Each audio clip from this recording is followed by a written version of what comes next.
Lucas capítulo de número 22. Amém? Quantos acharam? Diga para quem está perto de você: Deus quer falar. E você quer ouvir?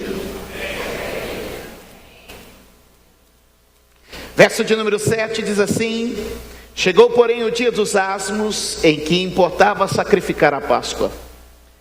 E mandou a Pedro e a João, dizendo: ide, preparai-nos a Páscoa para que comamos. E eles lhe perguntaram: onde queres que a preparemos? E disse: eis que quando entrares na cidade, encontrareis um homem levando um cântaro de água. Seguiu até a casa em que ele entrar.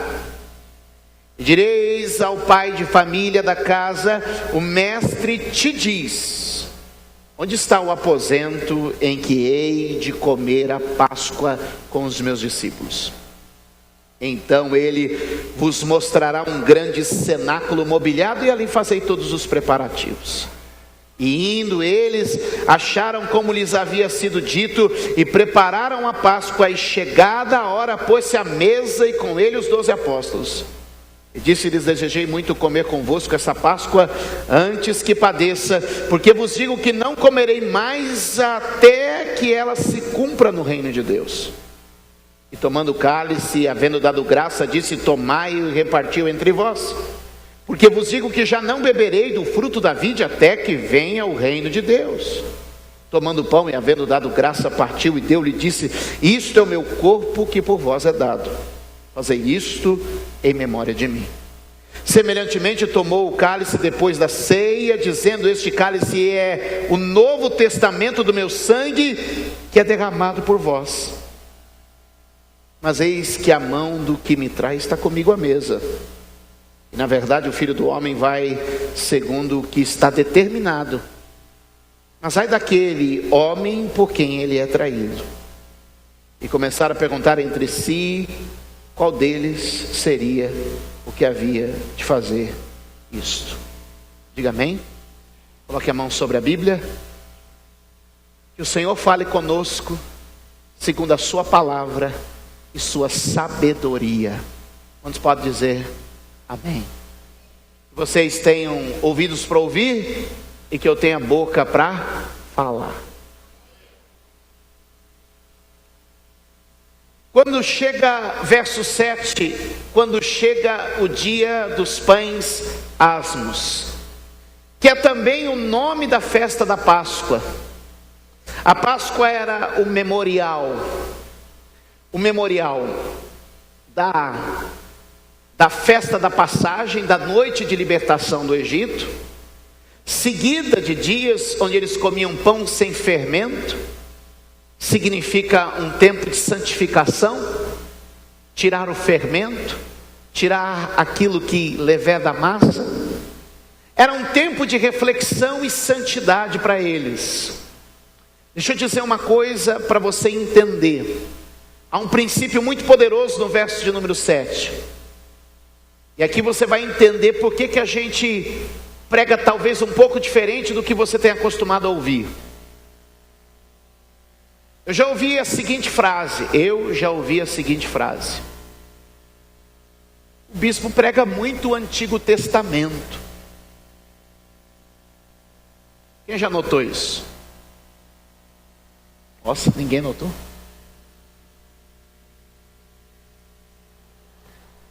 Ok, tudo bem.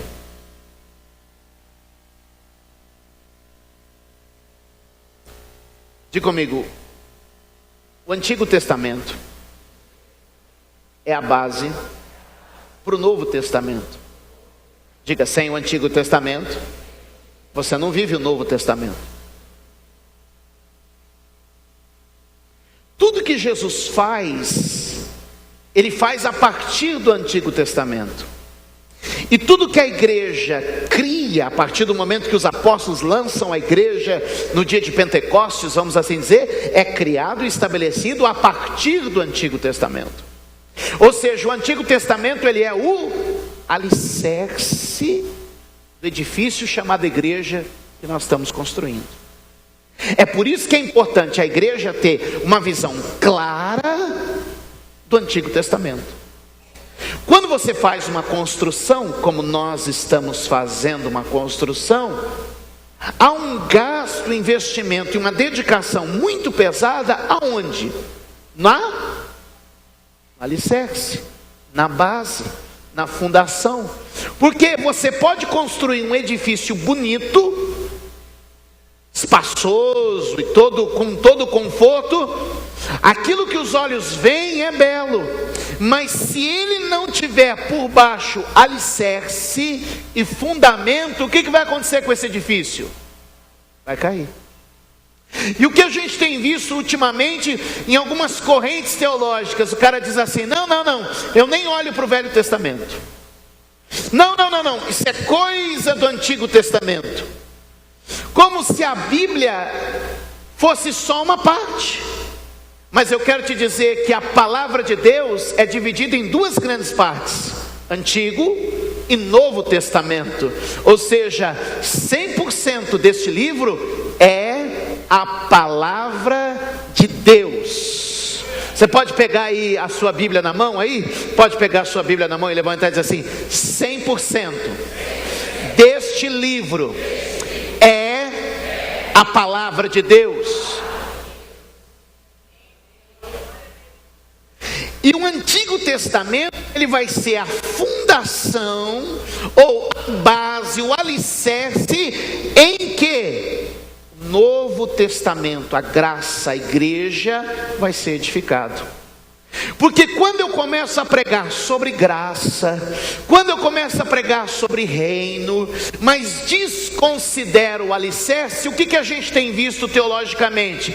Que as pessoas constroem um edifício bonito de graça, de reino, porém que não tem uma.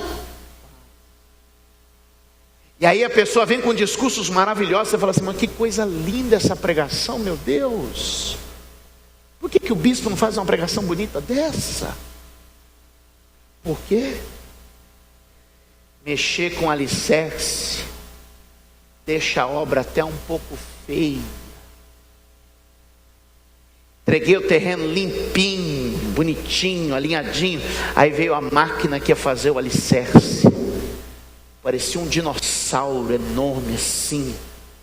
Destruiu tudo, deixou montanha de terra, lama, barro para todo lado. Aquilo ficou feio. O alicerce é fundamental se a gente quiser construir algo que vai durar. Isso é o que Jesus ensinou em Mateus 7.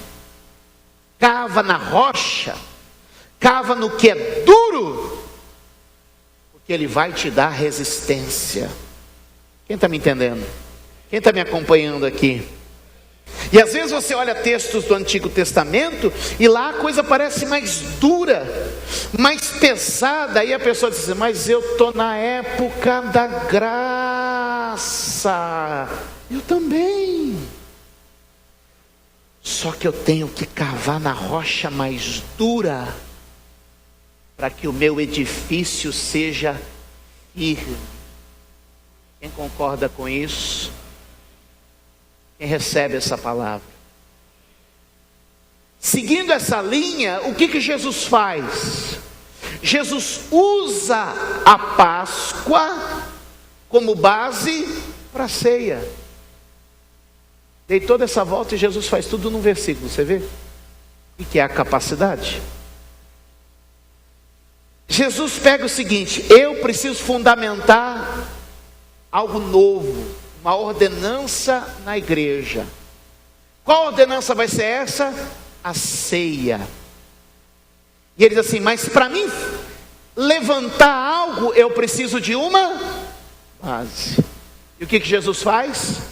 Ele recorre à Páscoa do Antigo Testamento e usa a Páscoa como base. E em cima dela ele apoia o quê? A ceia.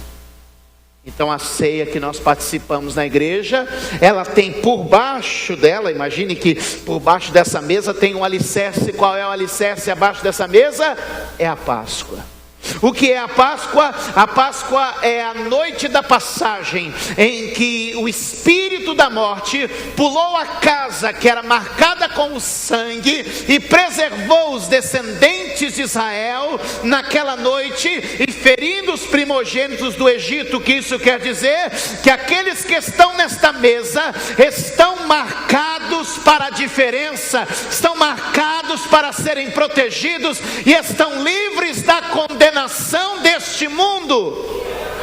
Por isso Romanos capítulo de número 8, verso de número 1 diz que já não há mais condenação para aqueles que estão em Cristo Jesus. O que ele quer dizer é o seguinte: o povo que vem à minha ceia é como aqueles que viveram a Páscoa. A morte passará por eles e eles não serão tocados. A base desta mesa é a diferença que Deus vai fazer na minha e na sua vida.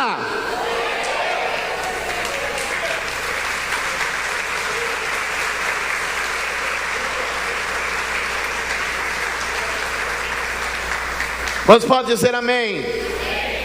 Agora preste atenção, não era apenas uma refeição de livramento, mas era também uma refeição rápida.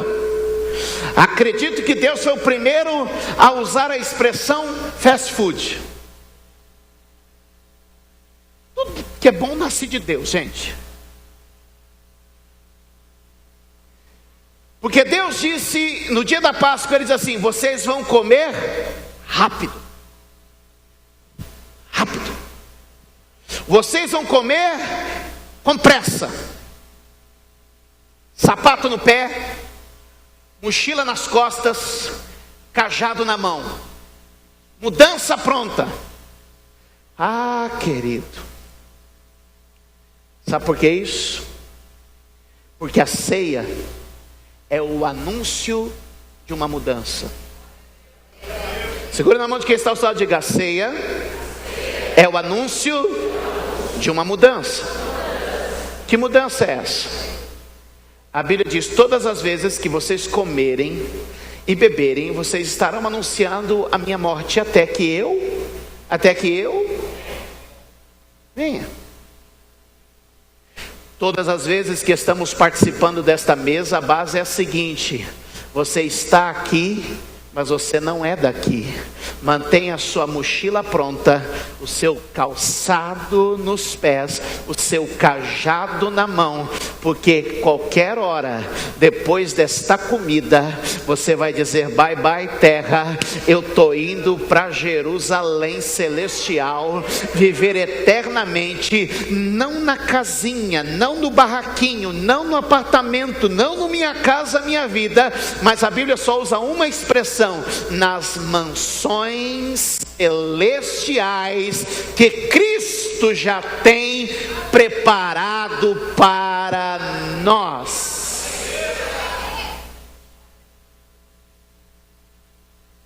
Então ele toma a ceia como a Páscoa como base para edificar um novo princípio. A ceia. A Páscoa foi também não só o dia da preservação,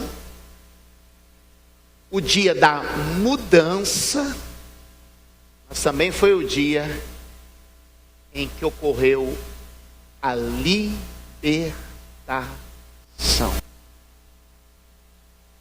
E eu e você somos livres pelo sangue do Cordeiro. Livres do pecado,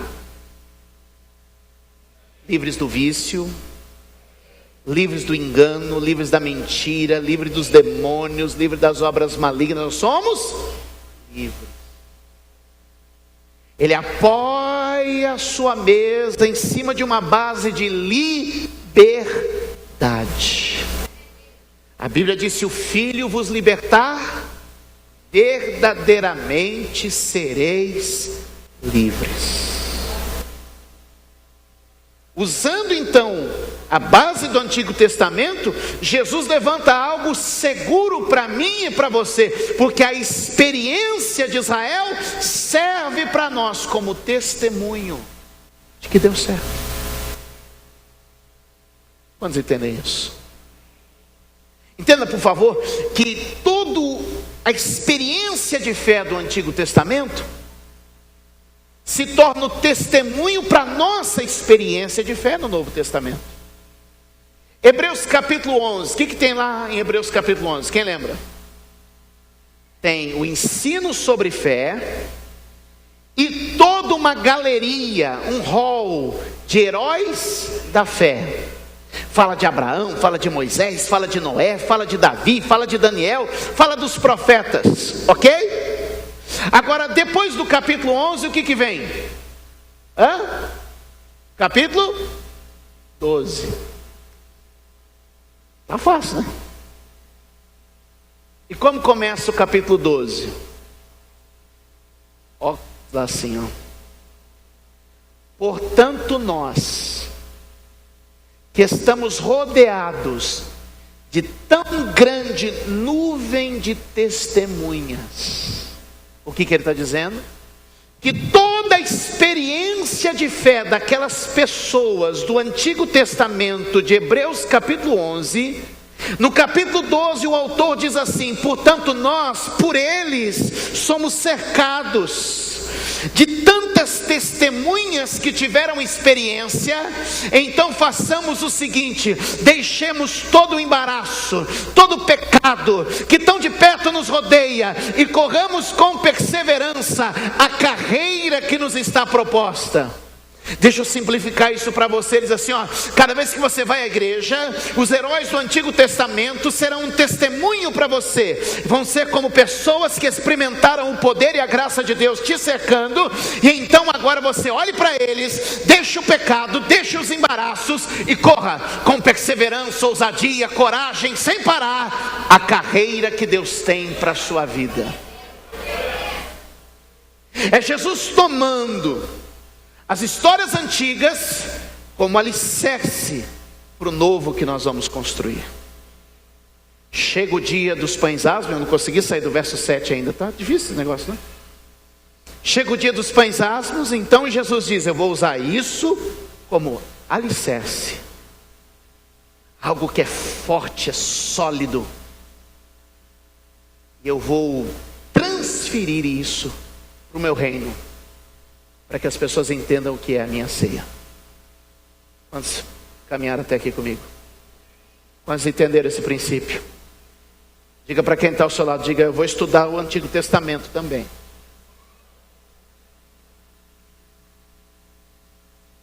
Com esse espírito, então, Jesus diz no verso 8, vamos sair do 7, senão não rende.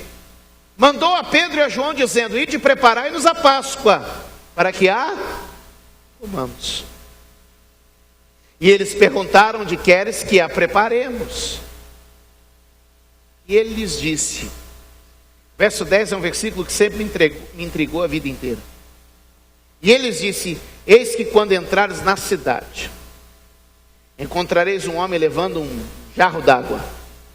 Seguiu até a casa em que ele entrar. Ok? Olha para mim.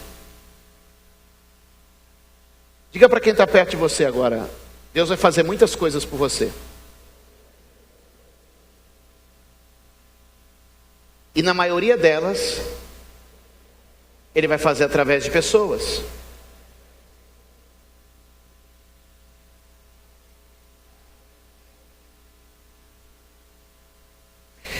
Eu entendo que nos dias de hoje, a correria do dia a dia tem nos conectado e nos afastado. Eu me conecto com um perfil no Facebook, com um número do WhatsApp, estou bem conectado. Mas a maioria tem perdido o contato com pessoas. E é justamente através de pessoas que nós seremos abençoados. Quantos entendem isso? Justamente através de pessoas que nós seremos abençoados.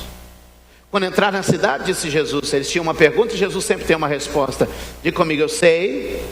E quando eu tiver uma pergunta, Jesus terá uma resposta. Onde o senhor quer? Como é que vai ser?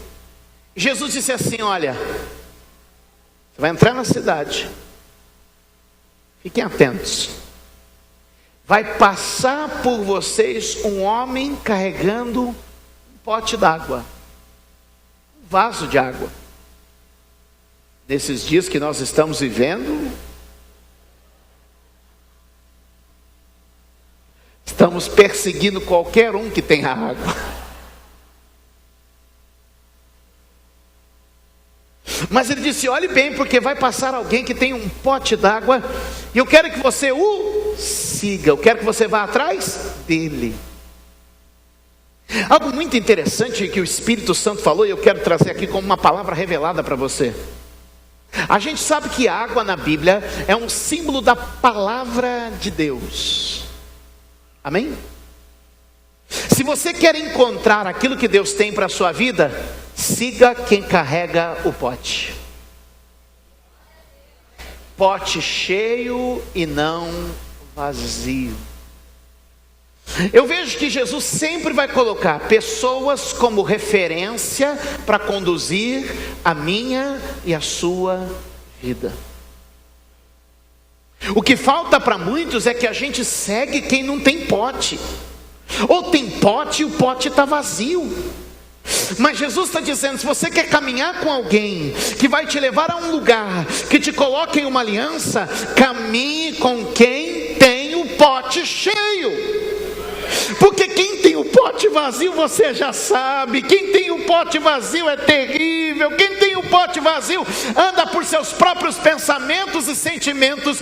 Mas quem tem o pote cheio, ah, meu amigo, esse não é o dono da casa, mas está levando água para o dono da casa. Aquele homem que carregava o pote, a água não era dele, a água era do dono da casa. Deixa eu dizer uma coisa para você: segue a palavra que é pregada, segue a palavra que é ensinada, porque o pote que eu carrego, que o pastor João carrega, que outros homens de Deus aqui carregam, meu irmão, o pote, está cheio de uma água que não é nossa, está cheio de uma água que vem dele, está cheio de uma água que vem do céu, porque ele disse assim em João capítulo 7, quem crê em mim, de dentro dele vai virar um pote, vai virar um vaso, e vai fluir água, que vai jorrar para a vida eterna. Quer encontrar o caminho da vida eterna? Segue quem tem o pote transbordando, o vaso cheio d'água do Espírito Santo.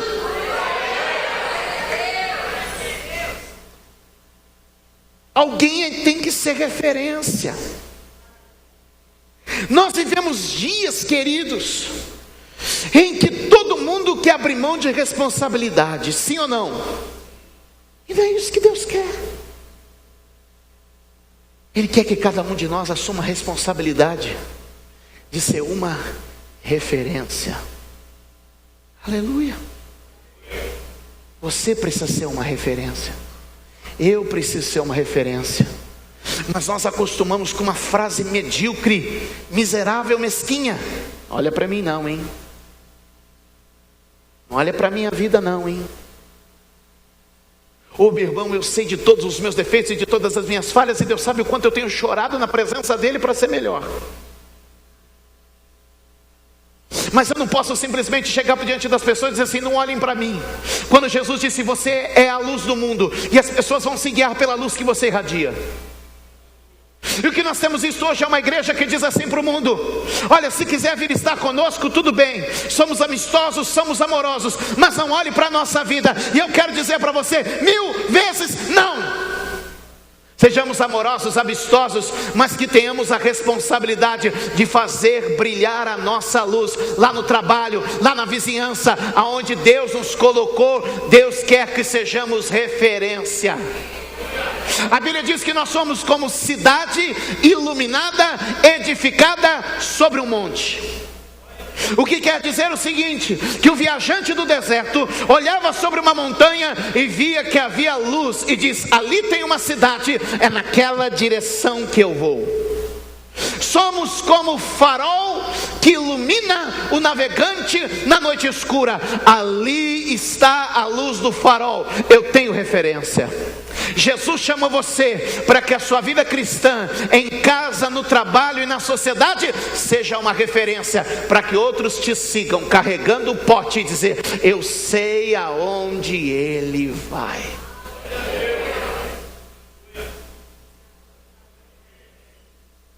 Enche o seu pote d'água,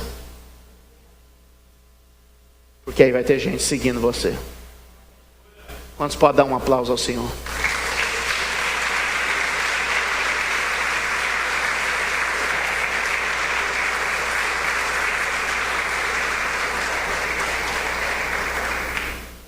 Porque nós temos vivido uma vida de miseráveis.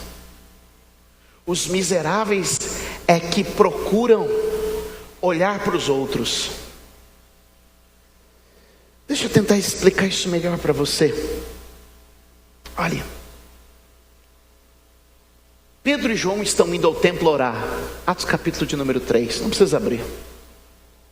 Quando eles entram, tem um homem que está sentado, miserável, pobre, mendigo, problema nas pernas, não conseguia andar. A Bíblia diz que todos os dias colocavam ele à porta. Ele tinha lugar cativo para pedir esmola. Olha para a pessoa do seu lado e diga assim: ah, não é você não. Pergunta para ele: não sou eu o quê? Responde para ele: você não tem cara de gente que tem lugar cativo para pedir esmola.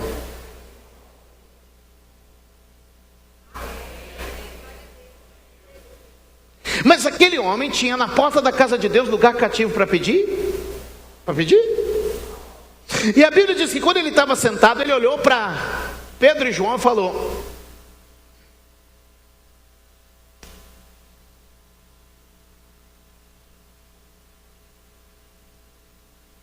e tem muita gente que está empobrecida na fé, porque vive olhando para os outros. Espera aí, bispo, o senhor pregou uma coisa agora o senhor vai pregar outra. O que eu quero dizer é que, num primeiro momento, você é a pessoa que olha para alguém. Mas no momento seguinte, você tem que ser a pessoa para quem os outros olham. Você chega aqui olhando para alguém, mas você precisa sair daqui sendo aquele para quem os outros podem olhar.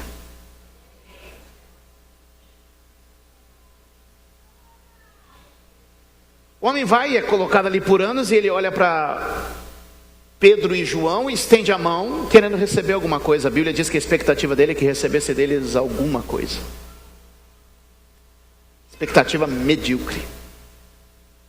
Mas Pedro e João, caminhando, chegam diante dele e dizem assim para ele: olha para nós. Eu pergunto: quem você vai ser nessa nossa história? Aquele que está sempre olhando para alguém esperando receber alguma coisa? Ou aquele que vai assumir uma posição e dizer: olha para mim?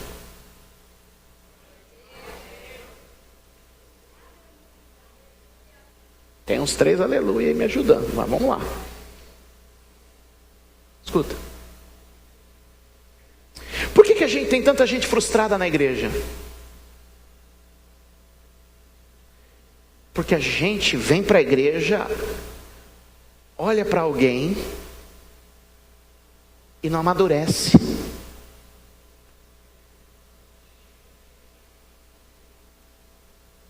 Vocês estão aí? A gente vem para a igreja, olha para alguém e não amadurece.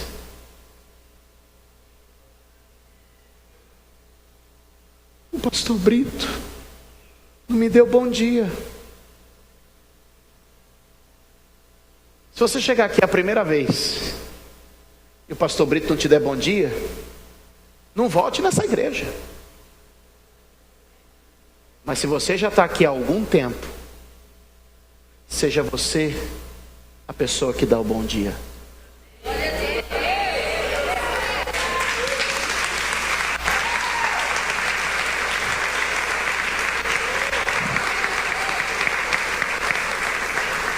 entendendo? Porque nós acostumamos com uma vida. Quem está me entendendo? Nós acostumamos com uma vida que estamos sempre esperando dos outros. E aí nos tornamos hipócritas.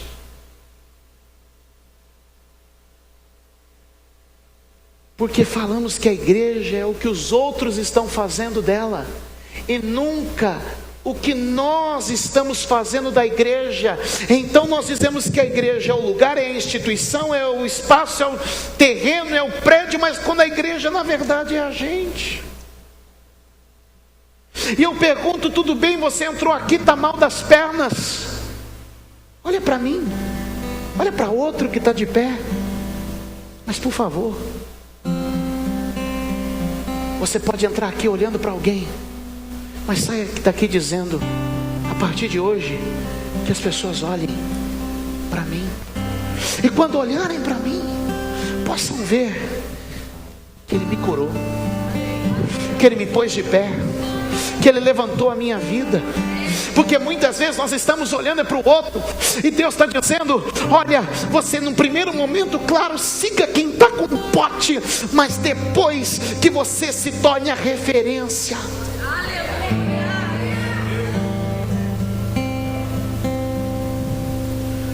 Diga, eu terei referências.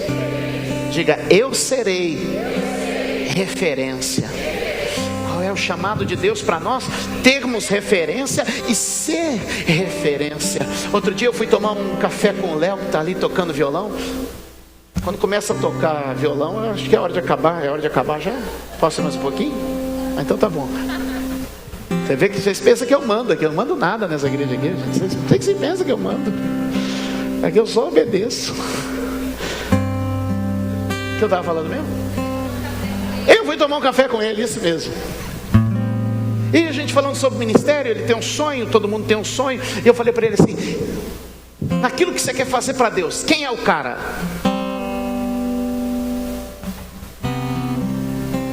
Aí ele falou o nome de um cantor, toca e canta música na igreja. Eu falei, então olha para ele, aprende com a vida dele. Mas que você tenha referência, mas que você também seja uma referência.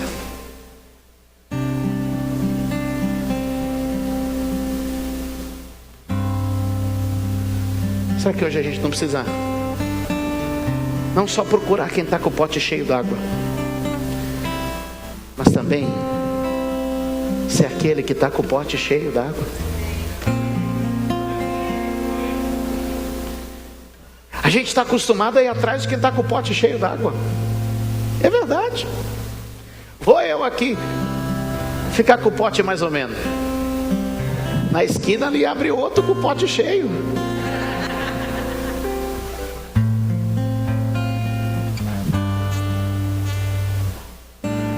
E você que hoje me abraça e diz, bispo, eu te amo, mas se meu pote não estiver cheio, sim ou não? Aí você fala assim, não, bispo, eu te amo até Jesus voltar. Eu falei, eu sei, mas ai, se meu pote ficar vazio. Mas que a gente não esteja só procurando quem tem o, mas que eu e você sejamos também aqueles que caminham com o pote cheio.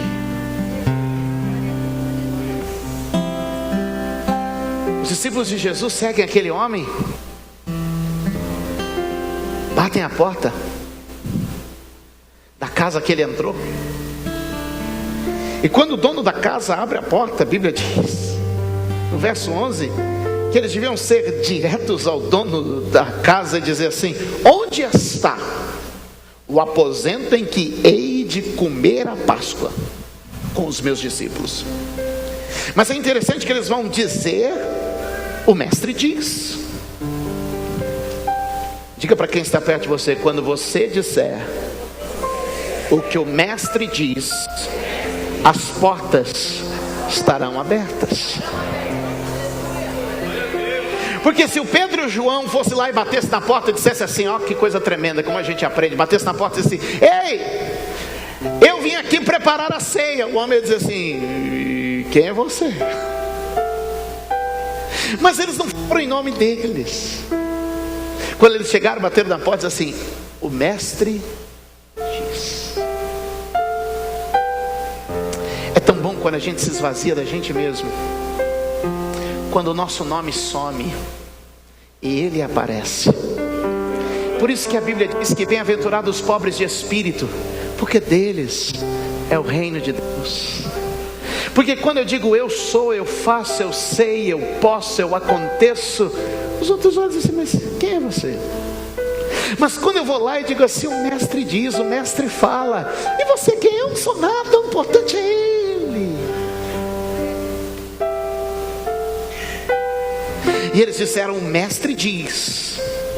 Quando eu confesso a palavra que ele diz, meu irmão, não tem porta fechada. Quando eu confesso a palavra que ele diz, não tem resistência que perdure. Quando ele diz: o mestre diz, a Bíblia diz que no verso de número 12: então ele vos mostrará um grande cenáculo mobiliado e preparado. Diga comigo: Jeová Jireh. Diga mais forte: Jeová Jireh. O que quer dizer Jeová Jireh? Quer dizer o Deus da provisão, o Deus que prepara tudo, o Deus da providência. Meu irmão, quando a gente segue a direção que o Senhor tem para a nossa vida, quando a gente caminha na base e na visão que Ele nos dá, sabe o que acontece? A gente começa a encontrar tudo preparado. O que eu estou vendo nesse texto, queridos, vocês estão me acompanhando aqui ou em casa, é Jesus dizendo assim: se você me seguir, se você prestar atenção no que eu falo, se você confessar a minha palavra, tudo pelo teu caminho vai estar preparado, ajeitado, arrumado, provido. Eu creio nesse Deus e no caminho que Ele tem preparado para a minha vida. Eu creio que se eu andar segundo as palavras dEle, se eu andar segundo a vontade dEle, a Bíblia diz, irmãos, que indo eles, verso 13, por favor, leia comigo: indo eles acharam como lhes havia sido dito. Indo eles acharam como se havia sido dito. Ei, levante a sua mão e eu tenho uma palavra para te entregar da parte de Deus. Segue o caminho que Deus está te indicando. Segue quem está com o pote cheio d'água. Segue a palavra que Ele está te entregando, porque você vai encontrar exatamente o que Ele disse. A promessa não vai falhar, a palavra não vai voltar vazia. O que Ele disse você vai encontrar.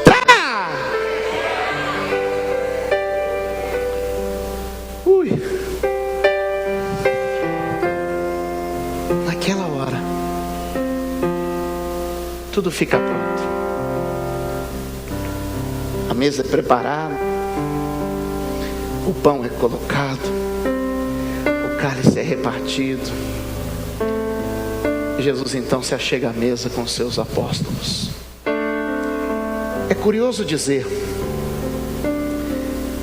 que nesse momento a Bíblia os chama de apóstolos. Troca discípulos por apóstolos. Porque discípulo é aluno, é quem aprende.